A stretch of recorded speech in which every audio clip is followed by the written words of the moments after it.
সরকারের সাথে একটি দল ঝামেলার চেষ্টা করছে, তবে সরকার কোনো ফাঁদে পা দেবে না বলে জানিয়েছেন জাতীয় সংসদের চিফ হুইপ নুরুল ইসলাম মনি। লন্ডনে আয়োজিত মতবিনিময় সভা শেষে তিনি এসব কথা বলেন।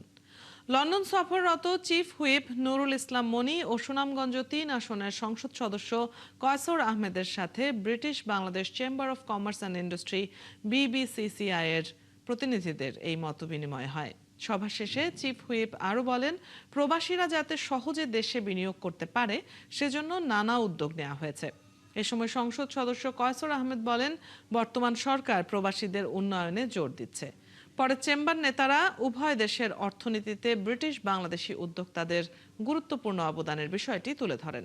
একই সাথে টেকসই অর্থনৈতিক উন্নয়নকে এগিয়ে নিতে সংশ্লিষ্টদের সাথে ঘনিষ্ঠভাবে কাজ করার আগ্রহ প্রকাশ করেন তারা।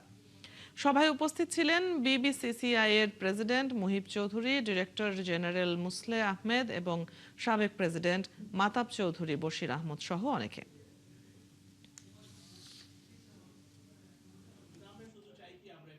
এনসিসির সাথে তারা গায়ে পড়ে পায়ে পাড়া দিয়ে ঝগড়া করতে পারে কতগুলো মানুষ।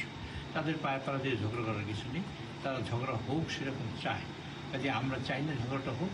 প্রবাসীরা যদি কোনো কার্যক্রম করতে চায় বাংলাদেশে, তার জন্য সকল পথ মাননীয় প্রধানমন্ত্রী ইতিমধ্যে করে ফেলেছেন। প্রবাসীদের যেটা ইনভেস্টের সময় বিভিন্ন সময় অনেক ঝামেলা পড়তে হতো, বছরের পর মাসের পর মাস অনেক কষ্ট করতে হতো, এটা আর হতে হবে না। খুব ফলপ্রসূ আলোচনা হয়েছে এবং আমরা শিগগিরই বাংলাদেশে একটা